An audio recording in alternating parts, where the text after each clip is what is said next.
Tonight you will lie down on a soft, raised, clean surface. Pull something warm over yourself, close your eyes, and become completely helpless for the next 8 hours or so. You won't even think about it.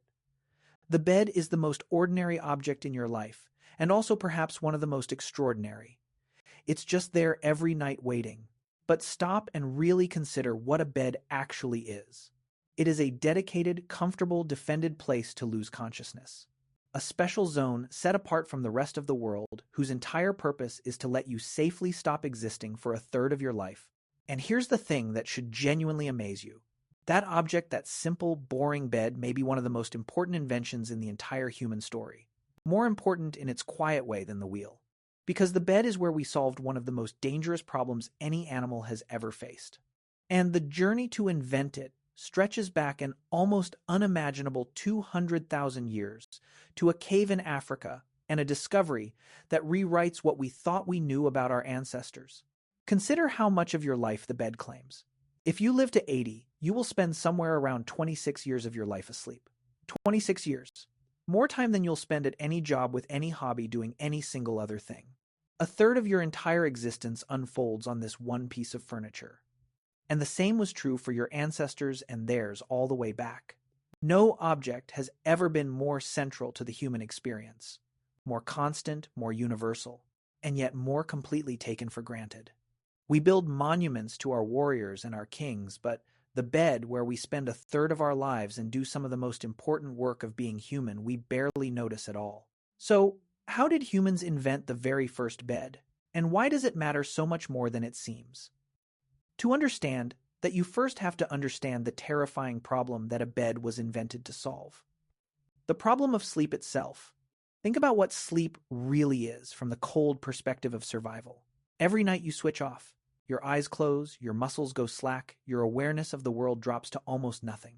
For hours you are blind, deaf, defenseless, and utterly vulnerable. Any predator, any enemy, any threat that comes in the dark has a helpless target just lying there. From a pure survival standpoint, sleep is insane. It is the single most dangerous thing an animal does, and we do it every single night for a third of our entire lives without a second thought. So, evolution faced a brutal puzzle. Sleep is dangerous, but sleep is also non-negotiable. Every animal needs it. Your brain and body simply cannot function without it. Deprived of sleep for long enough, an animal will die. So, the challenge was never whether to sleep. It was how to sleep without getting killed while you did it. And the entire history of the bed is at its heart the history of humans getting better and better at answering that one question. How do we make the most dangerous hours of our lives safe? Different animals solve this puzzle in wildly different ways, and their solutions show just how deadly serious the problem is. Some animals sleep with literally half their brain at a time, one hemisphere resting while the other stays awake and alert, which is how dolphins sleep without drowning, and how some birds sleep while flying. Many prey animals, like horses and giraffes, sleep for only a few minutes at a time and can do it standing up ready to bolt at any second. Others burrow underground or wedge themselves into crevices or sleep in huge groups relying on safety in numbers. Every one of these is a different answer to the same terrifying question: how do I survive being unconscious? Humans uniquely answered it with intelligence and construction. We didn't evolve a half-sleeping brain or the ability to doze standing up. Instead, we did something far more human. We built our safety. We engineered it out of fire and grass and ash and each other. For most of our deep evolutionary past, the answer was the trees. Our distant ancestors and our closest living relatives solved the danger of sleep by getting off the ground. To this day, great apes like chimpanzees and orangutans build a fresh nest every single night high up in the branches. They bend and weave leafy branches into a springy, bowl-shaped platform, a nest, and sleep in it safe from the ground-dwelling predators below. This is worth pausing on, because it tells us something profound. The instinct to build a special constructed place to sleep is far older than humanity itself. Your ape cousins do it. Our shared ancestors almost certainly did it. The bed did not begin with us. It began in the treetops millions of years ago as a nest. And these nests are not crude or careless. Researchers who have studied orangutan nests found that the apes are surprisingly skilled engineers. They deliberately choose branches that are more rigid for the main structure, then break and weave in leafier, springier branches to create a soft, comfortable lining, even adding what amount to pillows and blankets of extra foliage. They are, in effect, building a mattress every single night, and then abandoning it and building a fresh one the next evening. A wild ape puts more thought into its bed than many people assume our earliest human ancestors did. And that reframes everything. When early humans eventually built their grass beds, they weren't inventing something from nothing. They were inheriting and transforming an instinct millions of years old, an instinct that says, before you make yourself helpless for the night, build yourself somewhere good to do it. But then our ancestors did something radical. They came down from the trees. As early humans evolved to walk upright and live on the open ground, they gave up the safety of the branches. And that created a crisis. Down on the ground in the open, surrounded by the big cats and hyenas and other terrors of the African night. How do you possibly sleep safely? Coming down from the trees may have been one of the best things our ancestors ever did, but it turned every night's sleep into a potential death sentence. Something had to change. And the thing that changed everything, the thing that made sleeping on the ground survivable, was the single most important tool our ancestors ever tamed: fire. Fire was the game changer. A fire crackling through the night did several things at once, all of them essential for sleep. It pushed back the darkness. It frightened away predators who have a deep and useful fear of flame. It provided warmth through the cold nights. And it gathered the group together in a circle of light and safety. The control of fire which our ancestors achieved at least 1,000,000 years ago was what made the ground safe enough to sleep on at all. The campfire was the first bedroom wall. It was the invisible fence that kept the monsters of the night at bay, and it made everything that came next possible. Because once you had a safe circle of firelight to sleep in, you could start to think about making the actual spot you slept on more comfortable. You could start to build a bed.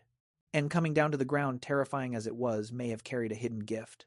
There's a fascinating idea from researchers who study the evolution of sleep, including the anthropologist David Sampson, sometimes connected to what's called the deep sleep hypothesis.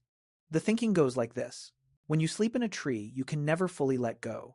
You have to hold on, stay balanced, keep a part of your brain on alert so you don't fall. But once our ancestors were sleeping on solid ground, protected by fire and by the group, they could finally truly relax. They could fall into deeper, more complete sleep than any tree-sleeping ape ever could.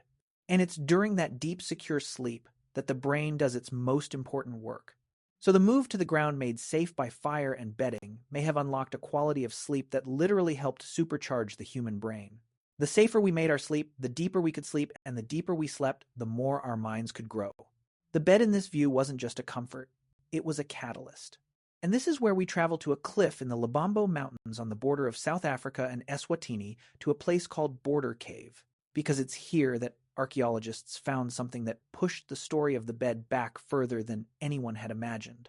Now you have to understand why finding an ancient bed is almost impossible. A bed made of grass and leaves is about the most perishable thing you can imagine. Organic plant material rots away to nothing in a matter of years, let alone tens of thousands of years. Finding a preserved ancient bed is like trying to find a preserved ancient breath. It should simply not survive, and for the deep past, it almost never does. But at Border Cave, thanks to an extraordinary set of conditions, it did. Led by the archaeologist Lyn Wadley of the University of the Witwatersrand researchers, examining the ancient sediments of the cave, found something faint but unmistakable: the fossilized, silicified remnants of grass. Not just a stray blade or two, but layers of it, bunches of broad-leafed grass deliberately gathered and laid down to sleep on. And when they dated it, the number was staggering. This bedding was around 200,000 years old. Let that sink in. 200,000 years ago, right around the time our own species Homo sapiens was first emerging, people were gathering armfuls of grass and building themselves comfortable beds. As the lead researcher put it, that thick, foot-deep layer of grass would have been as comfortable as any modern camp bed or haystack. This pushed back the record for human-made bedding by at least 100,000 years in a single discovery. The people who slept in Border Cave were not crude, primitive brutes collapsing on the bare rock. They were making themselves cozy, and the time span is almost impossible to hold in your mind. The people didn't just do this once. At Border Cave, the beds range from around 200,000 years old all the way down to about 43,000 years old. That means for over 150,000 years, generation after generation after generation came back to this same cave, gathered grass, built their beds, slept, and refreshed them. Picture the sheer number of nights. Picture the children born on those grass beds, growing up having their own children all sleeping in the same spot in the same way across a stretch of time so vast it dwarfs all of recorded history many times over. The bed at Border Cave isn't just an old object. It's a testament to one of the most stable, enduring human habits that has ever existed. We have been building good beds and coming home to them for longer than we have been doing almost anything else. But the truly astonishing part isn't just that they had beds, it's what they did with them. Because the Border Cave beds reveal a level of intelligence and care that is almost shockingly modern. When the researchers looked closely at the grass bedding, they noticed something crucial. The grass had been laid down on top of layers of ash. And this was no accident. It appears to have been a deliberate, brilliant strategy. Think about the problems of sleeping on a grass bed on the ground. It gets dirty, it gets damp, and worst of all, it becomes a paradise for crawling, biting insects, ticks, and other pests that would feast on you all night. Our ancestors, it turns out, had solutions for every one of these problems. That layer of ash beneath the grass was, among other things, an ancient insect repellent. Crawling insects cannot easily move through fine, powdery ash. It clogs their breathing, blocks their bodies, and dries them out. By building their beds on a foundation of ash, the people of Border Cave were creating a clean, dry, pest-resistant sleeping surface. They had in effect invented the world's first bug-proof mattress 200,000 years ago. And it gets even more sophisticated. On top of the grass, researchers found traces of a specific plant, camphor bush. Camphor bush is aromatic, and here is the remarkable part. It is still used today by people in rural parts of East Africa as a natural insect repellent. Our ancestors were deliberately layering insect-repelling plants into their bedding. They understood, through careful observation of the natural world, that certain plants kept the bugs away, and they used that knowledge to sleep better. This is not the behavior of simple creatures. This is applied botany. This is pest control. This is deep, practical intelligence aimed at the single goal of a clean, safe, comfortable night's sleep. There's also a powerful clue about what these beds meant socially. At Border Cave, researchers found small, sharpened stone tools mixed in among the grass and ash, suggesting that people didn't just sleep on their beds. They sat on them during the day, working, making tools, being together. The bed wasn't only a nighttime object. It was a soft, clean, comfortable base for daily life, a gathering spot, a place where the group came together around the fire to work and talk and rest. And because early humans, like modern hunter-gatherers, almost certainly slept close together in groups near the fire, the bedding area was the warm, social heart of the camp. Sleeping in a huddle wasn't just cozy, it was another layer of safety, shared body heat against the cold, and many pairs of ears to catch the sound of approaching danger. The bed was where the group was most together, and most vulnerable, and most protected all at once. And there's one more detail that completes the picture, and it's the most human touch of all. The researchers found evidence that the people of Border Cave would periodically burn their old bedding. When a bed got too dirty, too worn, too infested, they would set it alight, cleaning the whole area and destroying the pests. Then they would lay down fresh ash from the fire and build a brand new bed of fresh grass on top. In other words, they changed their sheets. 200,000 years ago, our ancestors were doing the exact same thing you do when you strip your dirty bedding and put on clean sheets. The impulse for a fresh, clean bed is that ancient, and Border Cave was not a one-off. Just a few hundred kilometers away at another South African site called Sibudu Cave, archaeologists found more preserved bedding, this time around 77,000 years old, and it told a strikingly similar story. The people of Sibudu built their beds from sedge leaves and other plants, and they too incorporated aromatic insect-repelling vegetation. In particular, researchers found the leaves of a plant that produces natural insecticidal compounds, deliberately layered into the bedding. The same solution, the same intelligence, the same care, appearing again at a completely different site tens of thousands of years later. This wasn't a fluke or a happy accident by one clever group. This was a widespread, deeply established human practice, the careful, botanically informed construction of a good bed.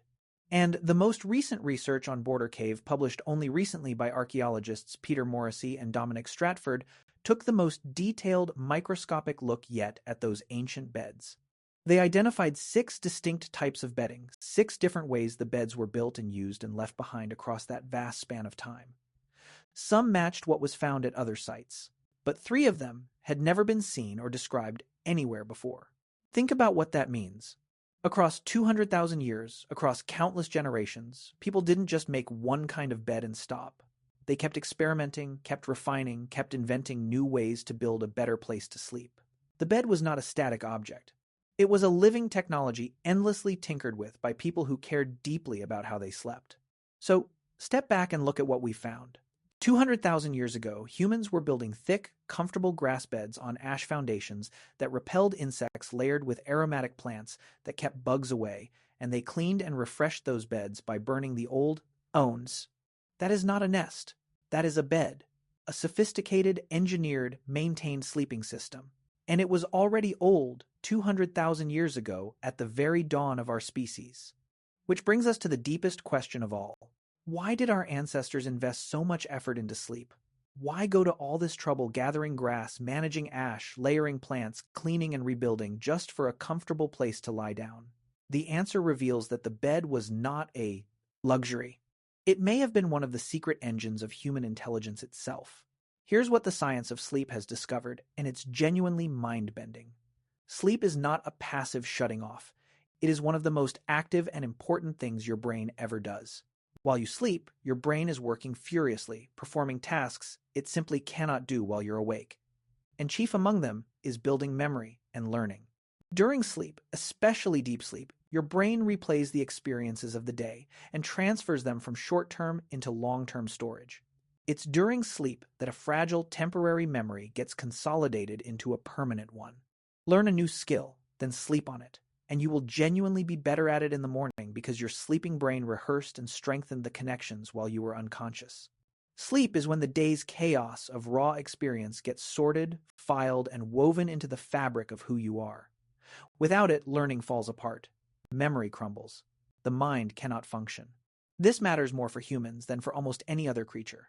Think about how a young human learns how to make a tool, how to track an animal, how to read the faces and moods of dozens of other people, how to speak a language of thousands of words, how to remember the location of water and food across a vast landscape. Our ancestors had to absorb an enormous, intricate body of knowledge just to survive, and every scrap of it had to be locked into memory. And the machine that did that locking in ran at night during sleep on a grass bed by a fire. Every skill passed down, every lesson learned, every map of the world held in a human mind was cemented in place during the vulnerable hours of sleep. Protect the sleep, and you protect the knowledge. Protect the knowledge, and you protect the species. And there's more. Modern research has revealed that during deep sleep, the brain actually cleans itself. A remarkable system flushes fluid through the brain, washing away the toxic waste products that build up during a day of thinking. Sleep is quite literally when your brain takes out the trash. Skimp on it, and that waste accumulates, clouding your thinking and over a lifetime, possibly contributing to the diseases of the aging brain. Sleep does even more than clean and file. It regulates your emotions, which is why everything feels more manageable after a good night's rest and more overwhelming after a bad one. It repairs your body, releasing hormones that heal tissue and build muscle and bone. It powers your immune system, which is why you sleep so much when you're sick, your body pouring its energy into the fight while you're unconscious. And it may even fuel creativity and insight. Some of history's famous breakthroughs and inventions reportedly arrived in dreams as the sleeping brain made connections the waking mind could not. Sleep isn't downtime. It's some of the most important uptime your body and brain ever get. It's a nightly act of repair, maintenance, learning, and renewal running on every system you have. Now, connect all of this back to our ancestors and their beautiful grass beds. Human beings were becoming the most intensely learning, remembering, thinking, socially complex creatures that had ever existed. Our entire evolutionary strategy was built on our brains, on our ability to learn, to remember, to accumulate knowledge and pass it on. And all of that depends absolutely and completely on good sleep. A creature betting its survival on its brain needs to protect the one process that maintains that brain above all else. And that process is sleep. So a better bed wasn't a frivolous comfort. A better bed meant safer, deeper, higher quality sleep. And higher quality sleep meant a better functioning brain, sharper memory, faster learning, better problem solving, more emotional stability. In a very real sense, the humans who slept better may have thought better, learned better, and survived better. The invention of the bed and the rise of the human mind may be two threads of the very same story. We built beds to protect our sleep, and our protected sleep helped build our minds. The cozy grass bed in Border Cave might be one of the quiet foundations on which all of human intelligence was built. And once you see the bed this way as a protected sanctuary for the vital work of sleep, the rest of its journey through history makes perfect sense. Everything that came after was just humans getting better and better at the same ancient goal, making sleep safer, warmer, cleaner, and deeper. From those first grass beds, the story is one of steady refinement. Our ancestors added animal hides for warmth and softness. They raised the sleeping surface off the cold, damp, dangerous ground. The ancient Egyptians built raised wooden bed frames, lifting sleepers away from floor-level pests and drafts, and even crafted headrests to support the neck. The Romans developed more elaborate beds stuffed with straw, reeds, wool, or feathers, with the wealthiest enjoying remarkably comfortable mattresses. Through the medieval period and beyond, the bed became one of the most valuable and important pieces of furniture a family owned, often the single most expensive thing they possessed, passed down through generations as a precious inheritance. Think about how strange and revealing that is. For much of history, the bed was often the most valuable object a person owned. Not their tools, not their table, not their chairs. The bed. People wrote beds into their wills, listed them among their most treasured possessions, handed them down to their children as a serious inheritance. There's a famous historical detail when William Shakespeare wrote, his will, he left his wife, his second-best bed, a line that has puzzled and amused people for centuries. But the very fact that a bed was worth mentioning in a will at all tells you how precious these objects were. A good bed was a genuine treasure because a good night's sleep was and is one of the most valuable things a human being can have. Then came springs and manufactured mattresses and memory foam and temperature control and every modern refinement of the sleep industrial complex. But every single one of these innovations, from the pharaoh's headrest to your memory foam, mattress is solving the exact same problem that the people of Border Cave were solving with grass and ash 200,000 years ago. How do we make the dangerous, vital hours of sleep as safe and restorative as possible? Which brings us to the twist that should genuinely change how you see your own bedroom tonight. We think of the bed as one of the most basic, primitive, unremarkable things in our lives, but it's the opposite. The bed is the physical monument to one of the most sophisticated things our species ever did. We took the most dangerous, vulnerable act in all of nature, the act of losing consciousness in a world full of threats, and we engineered it into something safe. We built a fortress for our unconsciousness. We created a defended sanctuary specifically so that our brains could do the vital secret work that made us who we are. It may be the most underappreciated act of genius in the entire human story. And here is the deeper current running underneath all of it. Every night, when you climb into your bed, you are performing a ritual almost unimaginably old. The specific instinct to find a safe, comfortable, defended place, set apart from the world in which to surrender consciousness, connects you directly to those people in Border Cave 200,000 years ago.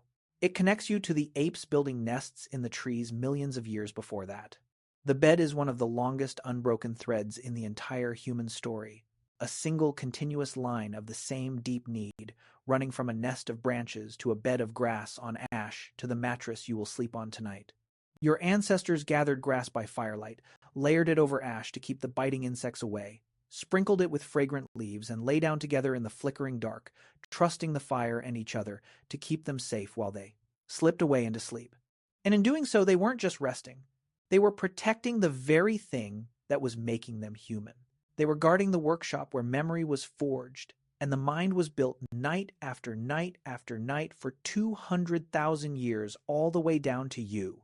So tonight, when you pull back the covers and lie down and feel that familiar, ordinary comfort of your own bed, remember what you're really doing.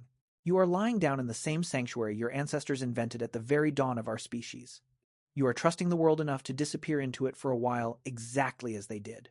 And you are giving your remarkable brain the one thing it has always needed most, the safe darkness in which to do its quiet, essential, ancient work. The bed was never just a bed. It was the safe place where being human was built. It still is every single night waiting for you. So sleep well tonight.